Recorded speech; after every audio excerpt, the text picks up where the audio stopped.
রাজা কৃষ্ণচন্দ্র, আমি এসেছি রে। চোখ খুলে দেখো বাবা, কে কে কে আমি স্বামী খটখটানন্দ। আমি জানতে পেরেছি তোর মনে সুখ নেই, তাই তো সেই সুদূর হিমালয় থেকে ছুটে এলাম। ও, আপনি কি করে জানলেন সাধু বাবা? ওরে পাগল ছেলের কথা শোনো। সন্তানের মনের কথা যদি জানতেই না পারি, তাহলে কিসের তপস্যা আর কিসের ধ্যান? কি জেনেছেন সাধু বাবা? 3 দিন ধরে মনে কোনো সুখ খুঁজে পাচ্ছি না, নানান রকম চিন্তায় জর্জরিত হয়ে রয়েছি। তার মধ্যে আজ 3 দিন হলো রানী বাপের বাড়ি গিয়ে রয়েছে। সুখ কি তোর একার? এই মায়ার সংসারে সুখ খুঁজে পাবি কি করে? তোর যে তপস্যার সময় হয়েছে বাবা।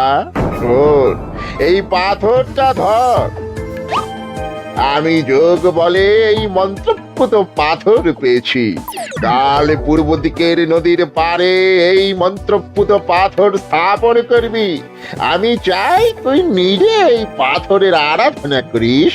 তাই ওইখানে এক কুটির বানিয়ে তুই একা থাকবি। একা? আর রানী? সংসারে দুঃখ ছাড়ার কিছুই নেই। তোর আসলে সুখ লুকিয়ে আছে ওই মন্ত্রপুত পাথরে। এই পাথর তোর মনে সুখ ফিরিয়ে আনবে আর এই গোটা রাজ্যে শান্তি বজায় রাখবে। ঠিক আছে বাবা।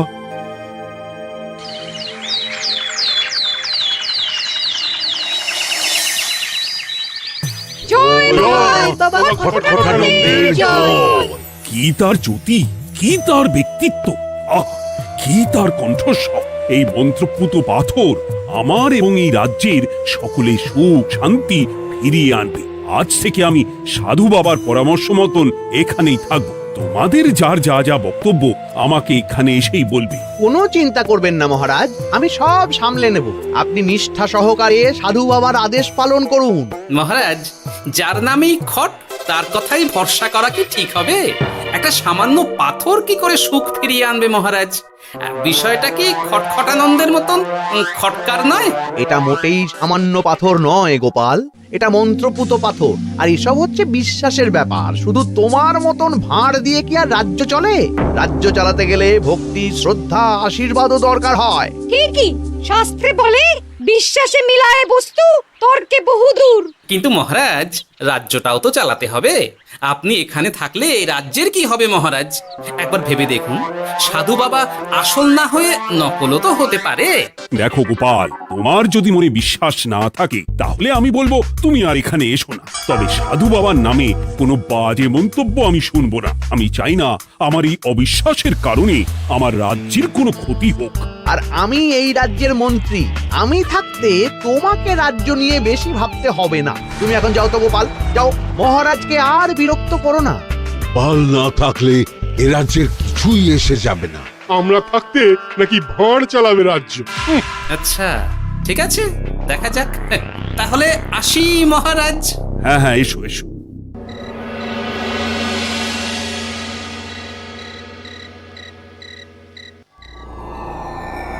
মহারাজ, রানী, তুমি ফিরে এসেছো? এ আমি কি শুনছি মহারাজ? আপনি নাকি প্রাসাদে ফিরবেন না ঠিক করেছেন? হ্যাঁ রানী, তুমি ঠিকই শুনেছ। আমি আর প্রাসাদে ফিরবো না। আমি এখানে থেকে ওই মন্ত্রপুত পাথরের আরাধনা করব। কে না কে এসে আপনাকে বলল আর আপনি প্রাসাদ ছেড়ে এই কুটিরে থাকবেন? আপনার শরীর খারাপ করবে মহারাজ, আপনি ফিরে চলুন। কে না কে নয় রানী, স্বামী খটখটানন্দ খুব বড় সাধু। উনি যোগ বলে আমার দুঃখের কথা জানতে পেরে সেই হিমালয় থেকে ছুটে এসেছেন আমাকে ওই পাথর দিতে। তুমি আমায় ফিরতে জোর করো না রানী। আর আপনার রাজ্য, আপনার প্রজারা, তাদের কি হবে মহারাজ? সে নিয়ে তুমি ভেবো না রানী, আমি এখানে বসেই মন্ত্রীকে দিয়ে সবটা সামলে নেব। তাহলে আমিও আপনার সাথে এখানে থাকবো। আপনাকে ছাড়া আমি প্রাসাদে ফিরবো না। তা হয় না রানী, সাধু বাবা আমাকে একা থাকতে বলেছেন। এসব ধ্যান যোগ আরাধনা একা করতে হয়। গোপাল সবটা জানে মহারাজ। আহ, আমার সামনেও নাম করবে না রানী। গোপালের কত বড় সাহস তুমি ভাবো একবার। ও বলে সাধু বাবা ভণ্ডও হতে পারে। আমার তখন ইচ্ছা করছিল ওর মাথার যে কটা চুল আছে সেটাও ছিঁড়ে নিতে। না না, আমি আর গোপালের মুখ দেখতে চাই না। আপনি উত্তেজিত হবেন না মহারাজ, আপনি বিশ্রাম করুন, আমি আবার কাল আসবো।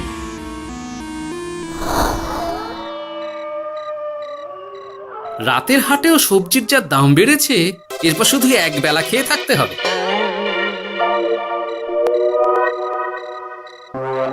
কি হে ভোলা, বাড়ি না গিয়ে এখানে বসে আছো কেন? দুঃখের কথা কি আর বলবো তোমায় গোপাল দাদা। বলোই না, শুনে দেখি। সামনে বর্ষা আসছে, বাড়ির ছাদটাও মেরামত না করলেই নয়, কিন্তু আমার কাছে তো এখন এত টাকা নেই। তাই ওই গিন্নির সাথে পরামর্শ করে গেলাম মহারাজের কাছে সাহায্য চাইতে। থামলে কেন, পুরোটা বলো। কি আর বলবো গোপাল দাদা, মহারাজের উত্তর শুনে আমি তো অবাক। সবই তো বুঝলাম ভোলা, কিন্তু আমার যে কিছুই করার নেই। সাধু বাবা বলেছেন আজ থেকেই রাজ্যের সব সুখ দুঃখের দায়িত্ব ওই মন্ত্রপুত পাথরে। তুমি চিন্তা করো না, এক কাজ করো, তোমার সমস্যার কথা গিয়ে ওই মন্ত্রপুত পাথরের কাছে জানাও। আর তোমরাও আজ থেকে তোমাদের যা চাওয়া পাওয়া আছে সব গিয়ে ওই পাথরকে জানাবে। যা করার পাথরই করবেন। একবার যদি ওই সাধুকে হাতের কাছে পাই না, তাহলে ওই পাথর দিয়েই বেটার মাথা ফাটাবো। কিছু বললে গোপাল দাদা? না, কিছু বলিনি। যাও, তুমি বাড়ি যাও, চিন্তা করো না, দেখি কি করা যায়।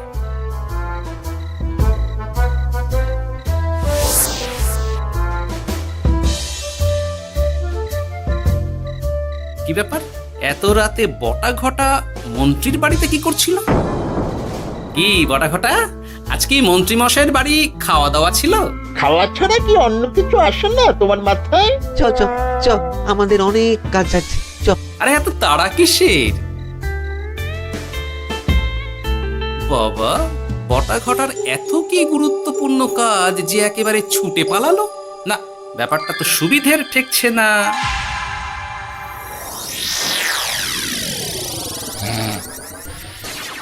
রাজা কৃষ্ণচন্দ্র, ওঠো বাবা, আমি এসেছি। সাধু বাবা, আপনি এসেছেন? কেমন আছিস বাবা? ভালো আছি বাবা, তবে মনে এখনো পুরোপুরি সুখ খুঁজে পাইনি। সুখ কি তোর একার? কি করে সুখ পাবি বাবা? এখনো তো তুই তোর সব আসক্তি থেকে মুক্ত হতে পারিসনি। আর কি কি করতে হবে আমায় বলে দিন বাবা। একটা কাজ বলবো, করতে পারবি? বলুন বাবা, আপনি যা বলবেন আমি তাই করব। এই রাজপাট তুই ছেড়ে দে, এসব থেকে নিজেকে মুক্ত করে তুই তোর সাধনায় মন দে, দেখবি তার ফল তুই পাবি। কিন্তু তাহলে রাজ্যের কি হবে? কে দেখবে সাধু বাবা? কেন, তোর মন্ত্রী? ওর থেকে ভালো লোক তুই আর পাবি না। ওই হচ্ছে তোর আসল শুভাকাঙ্ক্ষী, আমি যোগ বলে জানতে পেরেছি। আচ্ছা, তাই হবে। আর ওই গোপালটাকে যদি পারেন একটু সাহায্য করবেন বাবা। ওই তুচ্ছ গোপালকে নিয়ে তুই চিন্তিত হোস না, ওরে বুড়ি মন্ত্রী মশাই ফাটাবে। তুই যা, ঘুমো।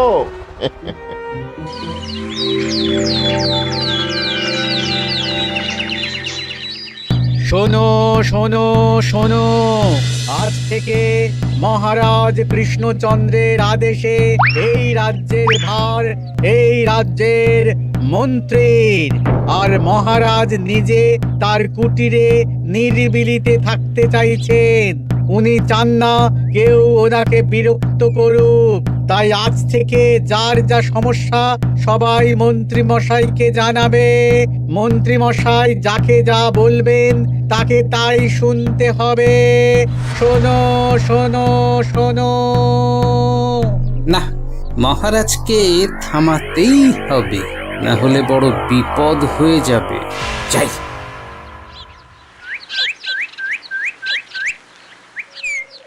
মহারাজ, এই ভুল আপনি করবেন না।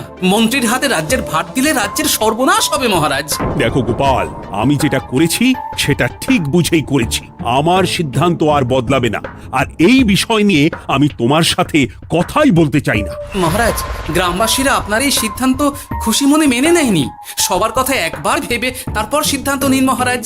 একজন বাইরের লোকের কথায় কোনো সিদ্ধান্ত নেবেন না দয়া করে। গোপাল, তুমি যদি সাধু বাবার সিদ্ধান্তে প্রশ্ন তোলার চেষ্টা করো তাহলে আমি বাধ্য হব মন্ত্রীকে বলে এই রাজ্য থেকে তোমায় বিতাড়িত করতে।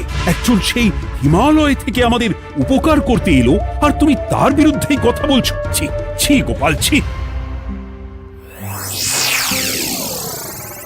মজা, কি মজা!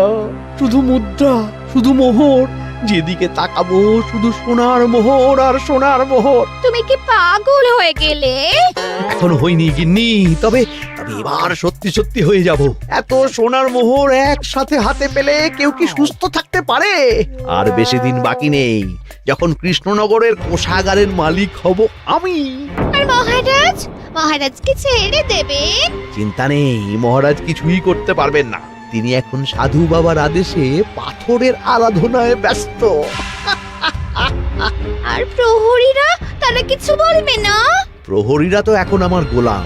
মন্ত্রীমশাই, মন্ত্রীমশাই, আমরা এসেছি। ওই তো ওরা চলে এসেছে। ওরা কি করবে? ওরাই তো কোষাগার লুট করতে আমায় সাহায্য করবে। রাজকোষাগার হবে শুধু আমার, আমার, আমার।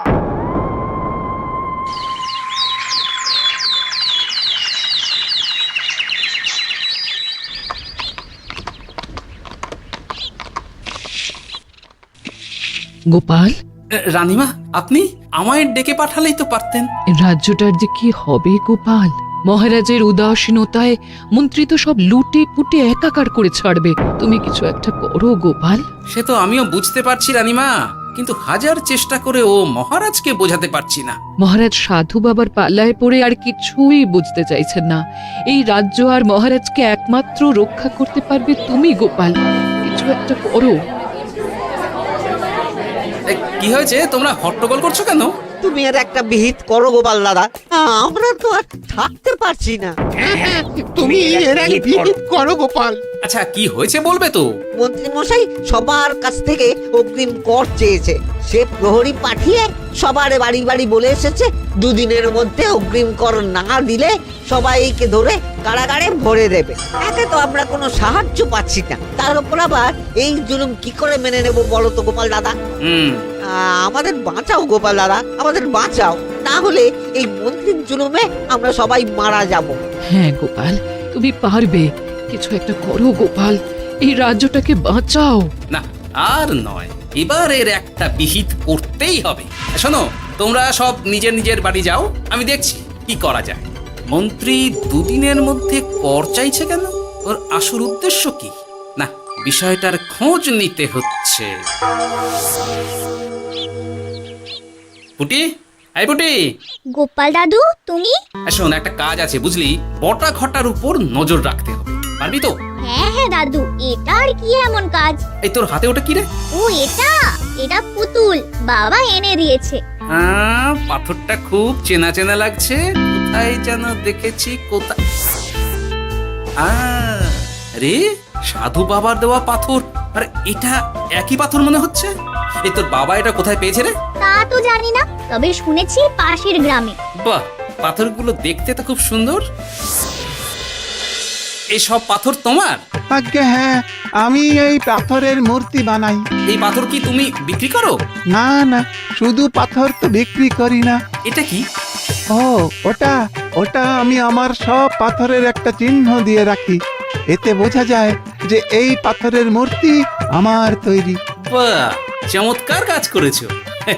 তোমাকে যে কি বলে ধন্যবাদ দেব তুমি জানো না। কৃষ্ণনগরের কত বড় উপকার তুমি করলে। গোপাল দাদু, ও গোপাল দাদু, গোপাল দাদু, গোপাল দাদু। কি ব্যাপার, এত সকাল সকাল? ভালো খবর এনেছিস মনে হচ্ছে। শুধু ভালো নয় দাদু, একেবারে গরম খবর। দাদু, রহস্য আমরা ফাঁস করে ফেলেছি দাদু। বলিস কি রে? শুনি শুনি। কাল রাতে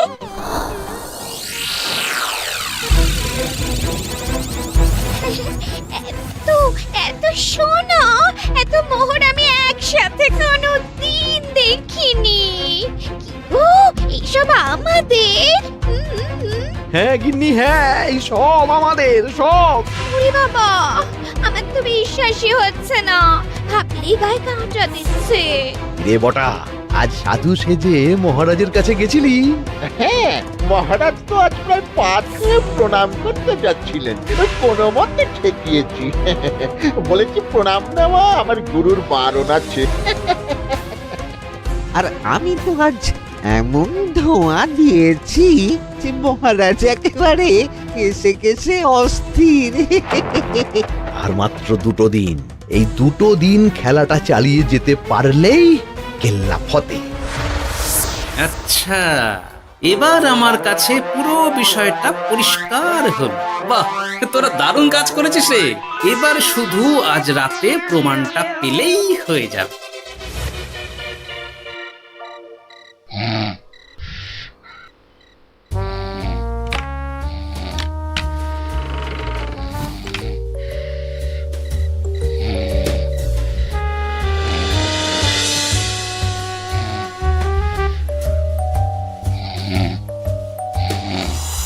এই তো একে একে 2 মিলে যাচ্ছে।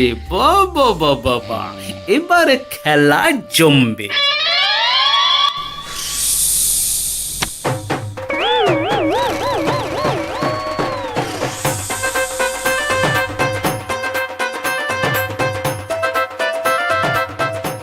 এই ঘটা ঘটা রে, এই ঘরে এত ধোঁয়া এলো কি করে রে? সত্যিই তো, এত ধোঁয়া এলো কি করে? ঘরে কি আগুন লাগলো নাকি রে? এই বটা, ওটা কি রে? হ্যাঁ, এ তো ভূত। আমরা তো কিছু করিনি। আমরা কিছু করিনি, বিশ্বাস করো ভূত দাদা, আমরা কিছুই করিনি। তোরা আমাদের পূর্বপুরুষের প্রস্তর খণ্ড নিয়ে এসেছিস। তোদের এত বড় সাহস, আজ আমরা তোদের ঘাড় মটকাবো। আমরা কোনো খণ্ডমণ্ড নিইনি ভূত দাদা। এই কথা, তুই কি ওনাদের কোনো খণ্ড এনেছিস? না না না না না, আমি তো অমন কিছু আনিনি। আমার মনে হয় ওই আপনাদের কোথাও একটা ভুল হচ্ছে। মহারাজকে ওই পাথর তোরা কোথা থেকে এনে দিয়েছিস? ওটাই আমাদের প্রস্তর খণ্ড, আমাদের 5 পুরুষের সম্পত্তি। ওটা তো আমরা পাশের গ্রামে এক মূর্তি কারিগরের থেকে চুরি করে এনেছি। আপনারা যান না, যান, ওই কারিগরের কাছে ওরকম অনেক পাথর আছে। আমাদের ওটাই চাই। ও বাবা, উনি আবার কে? আমাদের দাদু, তৃতীয় পুরুষ। ও দাদু, এই চুরি ভূত দাদু, ওটা আনতে গেলে না মন্ত্রী মশাই আমাদের খুব মারবে। খা, ওদের মুন্ডু চিবিয়ে খা। না না, ওরকম করবেন না দাদু ভূত, তাতে আমাদের খুব লাগবে। তাহলে বল, মন্ত্রীর আসল উদ্দেশ্য কি? 2 দিন পর ও কি করবে? 2 দিন পরে মন্ত্রী মশাই কোষাগার লুট করে রাজ্য থেকে পালাবেন। এবার এবার আমাদের ছেড়ে দিন দাদু ভূত। তোদের ছাড়তে পারি একটাই শর্তে। বলুন বলুন।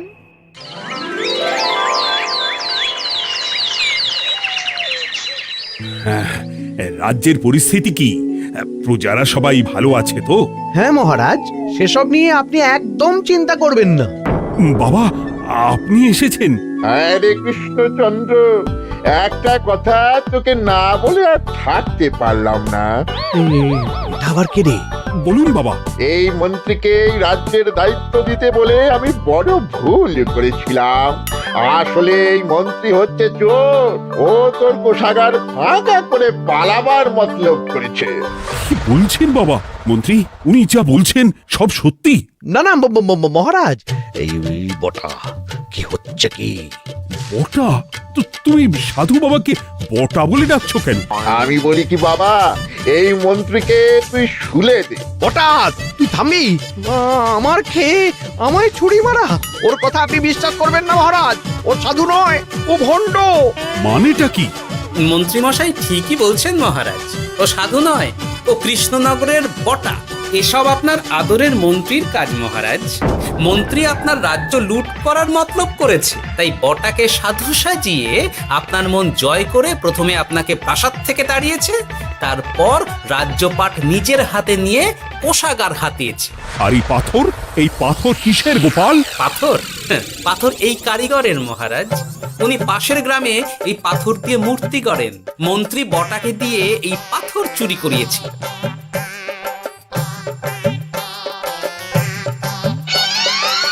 ওই পাথর আমার মহারাজ। আমি তোমায় ছাড়বো না মন্ত্রী, তোমায় আমি শুলে দেব। প্রহরী, প্রহরী! কেউ আসবে না মহারাজ। প্রহরীরা এখন আমার কথা ছাড়া আর কারুর কথা শুনবে না। আমি এখন আপনাদের সামনে দিয়ে আপনার কোষাগার নিয়ে চলে যাব, আর আপনারা শুধু দাঁড়িয়ে দাঁড়িয়ে দেখবেন। রে ন্যাপলা পুঁটি গুলটে, মন্ত্রীকে বেঁধে ফেল। এত সোজা নয় গোপাল, দেখবে? প্রহরী, প্রহরী! চেঁচান চেঁচান, আরো জোরে চেঁচান, কিন্তু ফল হবে না। আপনার প্রহরীরা সব গ্রামবাসীর হাতে বন্দী। আমায় ছেড়ে দিন মহারাজ, আমার ভুল হয়ে গেছে। এমন ভুল আমি আর করবো না মহারাজ, আমায় ছেড়ে দিন। ছেড়ে দেব, তোমার ব্যবস্থা আমি করছি। কিন্তু গোপাল, আমার মনের সুখের কি হবে? আমি কি আর সুখী হতে পারবো না? কেন পারবেন না মহারাজ? রাজার আসল সুখ তো তার প্রজার সুখে।